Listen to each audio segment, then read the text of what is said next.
NCERT class 8 science chapter 2 सूक्ष्म जीव मित्र एवं शत्रु micro organisms and there types. सूक्ष्म जीव मित्र एवं शत्रु। फर्स्ट टॉपिक क्या है? माइक्रो ऑर्गेनिज्म एंड और इसके प्रकार और उनके प्रकार। Micro organism and there types. सूक्ष्म जीव है क्या? माइक्रो ऑर्गेनिज्म किसे कहते हैं? वे जीव जिन्हें हम नग्न आँखों से, खुली आँख से नहीं देख सकते और जिन्हें देखने के लिए सूक्ष्मदर्शी माइक्रोस्कोप की आवश्यकता होती है, उसे ही सूक्ष्म जीव कहते हैं। जिन्हें हम डायरेक्ट में नहीं देख सकते हैं, जिन्हें देखने के लिए सूक्ष्मदर्शी यानी माइक्रोस्कोप चाहिए, तो उसे ही हम लोग सूक्ष्म जीव कहते हैं। अब है सूक्ष्म जीवों के मुख्य वर्ग। कितने टाइप के होते हैं ये सूक्ष्म जीव?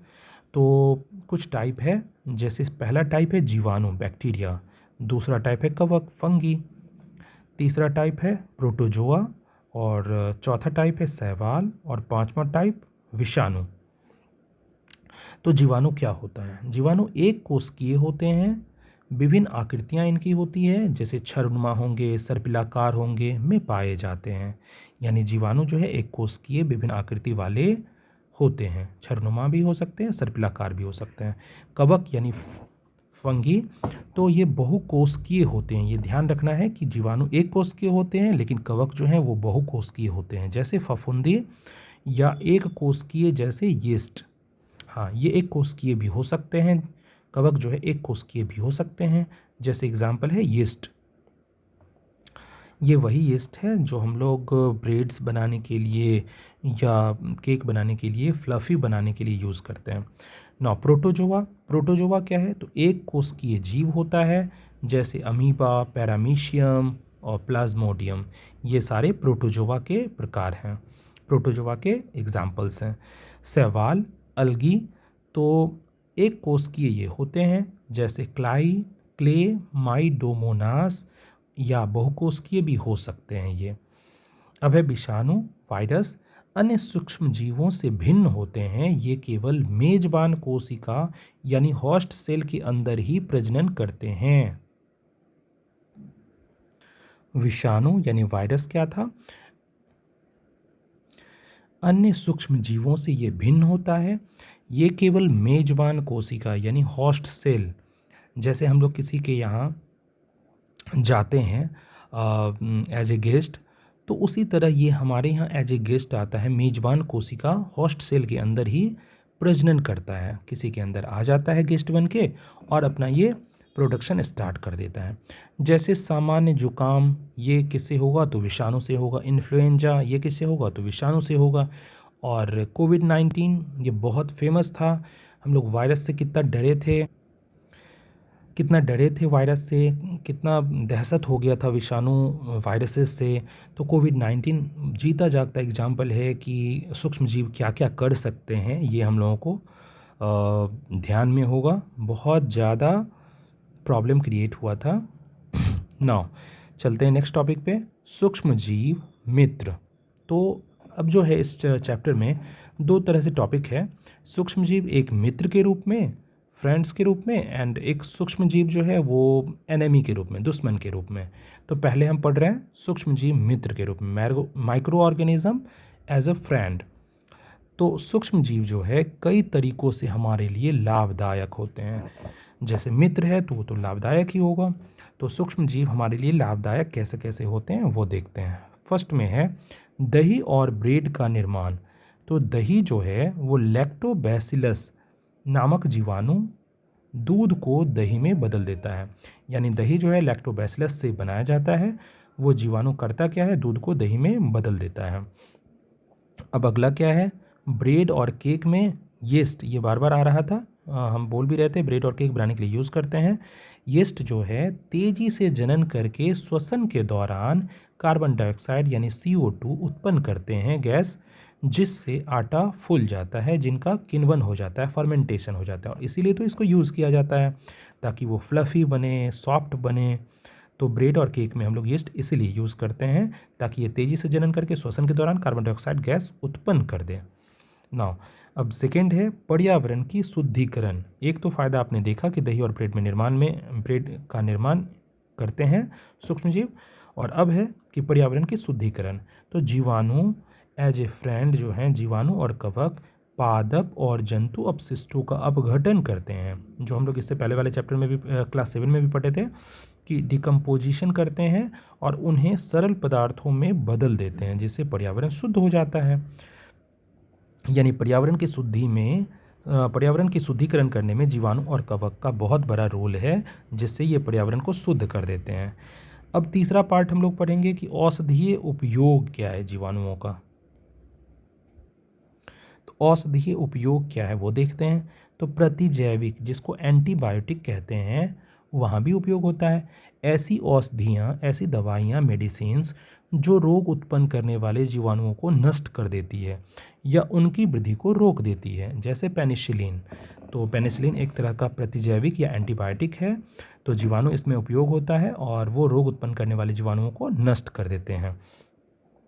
सूक्ष्मजीव का ये हमारे लिए फ्रेंडली बिहेवियर है। अब है क्या, टीका यानी वैक्सीन। वैक्सीन निर्माण में भी हम लोग सूक्ष्मजीवों का उपयोग करते हैं। तो रोगग्रस्त सूक्ष्मजीवों को शरीर में प्रविष्ट कराकर प्रतिरक्षी यानी एंटीबॉडी हमारे बॉडी में बनाया जाता है, का निर्माण प्रेरित किया जाता है, जो भविष्य में उसी रोग से लड़ने के लिए शरीर को तैयार रखते हैं। जैसे पोलियो का टीका, कोविड का भी अभी टीका पॉपुलर हुआ था। तो टीका वैक्सीनेशन क्या है कि रोगग्रस्त सूक्ष्मजीव को शरीर में हम लोग प्रविष्ट करा लेते हैं, ठीक है, और प्रतिरक्षी उससे बना लेते हैं। प्रतिरक्षी यानी एंटीबॉडीज़ का निर्माण हो जाता है और जो भविष्य में उसी रोग से लड़ने के लिए शरीर को तैयार रखते हैं, जैसे पोलियो का टीका और कोविड-19 का भी टीका। बहुत सारी ऐसी बीमारियां हैं जो विषाणु से होने वाले हैं और वैक्सीनेशन से वो कंट्रोल में रहते हैं, ठीक हो सकते हैं। नेक्स्ट टॉपिक है मिट्टी की उर्वरता में वृद्धि। तो नाइट्रोजन फिक्सेशन यानी राइजोबियम जैसे जीवाणु जो हैं, राइजोबियम एक जीवाणु का नाम है, और नीले हरे शैवाल वायुमंडलीय नाइट्रोजन को मिट्टी में उपयोगी यौगिकों में बदलकर उर्वरता बढ़ाते हैं।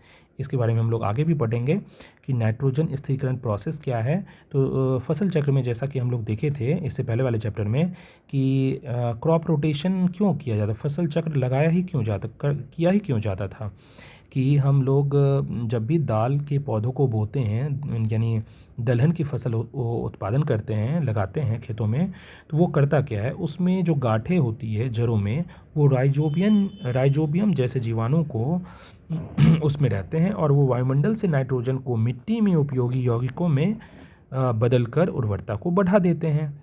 इसलिए तो दलहन को बीच में लगाया जाता था और क्रॉप रोटेशन करवाया जाता था। ये तो पहले वाला टॉपिक था सूक्ष्मजीव, जो हम लोग मित्र के रूप में यूज़ होता था।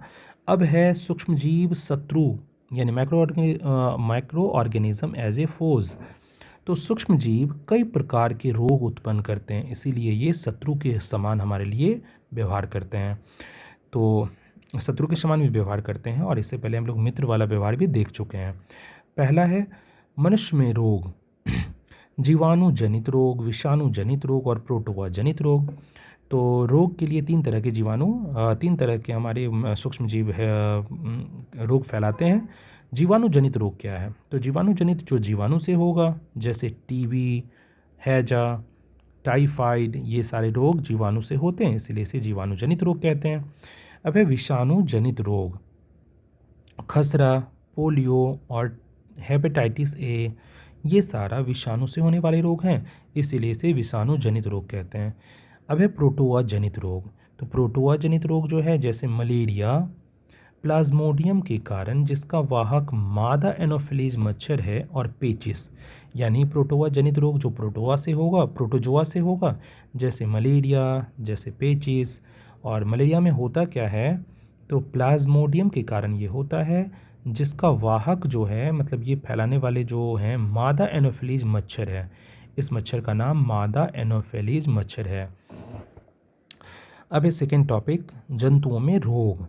तो जंतुओं में रोग का एंथ्रेक्स जो है, एंथ्रेक्स एक रोग है जो जंतुओं में होता है।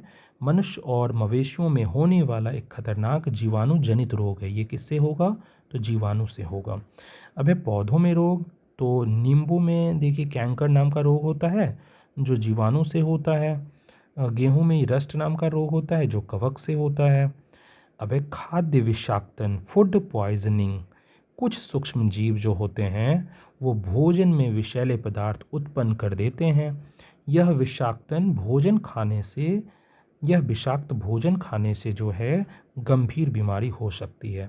यानी खाद्य विषाक्तन क्या है कि कुछ सूक्ष्म जीव जो है भोजन में विषैले पदार्थ उत्पन्न कर देते हैं और यही अगर विषाक्त भोजन खा लिया जाए तो गंभीर बीमारी हो सकती है। इसी को खाद्य विषाक्तन कहा जाता है। अब लास्ट टॉपिक है इस चैप्टर का खाद्य परिरक्षण। खाद्य परिरक्षण यानी फूड को प्रिजर्व कैसे करते हैं, बचाते कैसे हैं। तो भोजन को सूक्ष्म जीवों द्वारा दूषित होने से बचाने के तरीके कुछ दिए हुए हैं कि ये सूक्ष्म जीव जो हैं भोजन को दूषित ना करें, इनसे कैसे भोजन बच पाएगा। तो पहला तरीका क्या है? रासायनिक उपाय, यानी केमिकल कोई एक रेमेडी है। सोडियम बेंजोएट, अक्सर आप जो पैकेजिंग वाला फूड लेते हैं आप उस इंग्रेडिएंट में, उसके इंग्रेडिएंट में देख सकते हैं लिखा होता है सोडियम बेंजोएट डाला हुआ है। क्यों? क्योंकि रासायनिक उपाय ये है फूड को प्रिजर्व करने का। तो सोडियम बेंजोएट और सोडियम मेटाबाइसल्फाइड भी जो है ये भी यही काम करता है। परिरक्षकों का उपयोग करके हम खाना को बहुत दिनों तक बचा सकते हैं। अब है नमक और चीनी द्वारा कैसे बचाते हैं। तो अचार, मुरब्बा, मांस को नमक या चीनी से संरक्षित किया जा सकता है। आपको पता होगा नमक और चीनी अचार बनाने में, मुरब्बे बनाने में और मांस को सुरक्षित रखने में भी उपयोग होता है। तो इस तरह से खाद्य परिरक्षण का काम करता है। तेल एवं सिरका द्वारा, तो जीवाणुओं के विकास जो है वो रुक जाता है अगर आप ज़्यादा तेल डाल दें तो इसलिए हम लोग अचार में ज़्यादा तेल डालते हैं जिससे जीवाणुओं का ग्रोथ जो है रुक जाता है, उत्पन्न वो कम हो पाते हैं, ना के बराबर होते हैं। तो खाद्य परिरक्षण का ये भी एक उपाय है कि तेल और सिरका द्वारा हम कर सकते हैं। फिर है गर्म और ठंडा करना। तो गर्म और ठंडा करके भी हम लोग इसको बचा सकते हैं, खाद्य परिरक्षण कर सकते हैं। इसके लिए बहुत फेमस एक है पाश्चुरीकरण। पाश्चुरीकरण क्या होता है? तो पाश्चराइजेशन कहते हैं। इस दूध को, जो पैकेट वाला दूध होता है ना, उसको पाश्चराइजेशन कराया जाता है। इससे क्या होता है, उसमें जो जीवाणु होते हैं वो मर जाते हैं और कुछ ज़्यादा दिन तक वो सुरक्षित रह पाते हैं। दूध को इस प्रोसेस में करते क्या हैं? तो 70 डिग्री सेल्सियस पर 15 से 30 सेकेंड के लिए गर्म करके और फिर तुरंत ठंडा करके भंडारण कर लेते हैं। यानी पहले क्या करेंगे, फर्स्ट में स्टेप में क्या करेंगे, दूध को 70 डिग्री सेल्सियस पर तेज़ी से गर्म कर लेंगे, 15 से 30 सेकेंड के लिए गर्म रखेंगे और फिर तुरंत उसको ठंडा कर देंगे और स्टोर कर लेंगे। इससे क्या होगा, पाश्चराइजेशन इसी को कहते हैं और इससे दूध सुरक्षित हो जाता है। पैकेजिंग वाला जो मिल्क आता है ना, उसमें यही प्रोसेस होता है। अब है उबालना या फ्रीजिंग। तो जीवाणुओं को मारता है या उनकी वृद्धि रोकता है। यानी अगर हम उबाल लेते हैं कोई चीज़ या फ्रिज में डाल देते हैं तो जीवाणु को वो मार देता है। इस तरह से भी सुरक्षा हो जाता है जीवाणुओं से और उनकी वृद्धि को रोक देता है। ये था all about this chapter. These are all about this chapter. ये सारा टॉपिक था इस चैप्टर का। A lot of thanks for watching, subscribing and liking, sharing. Thank you all of you. Thank you lots.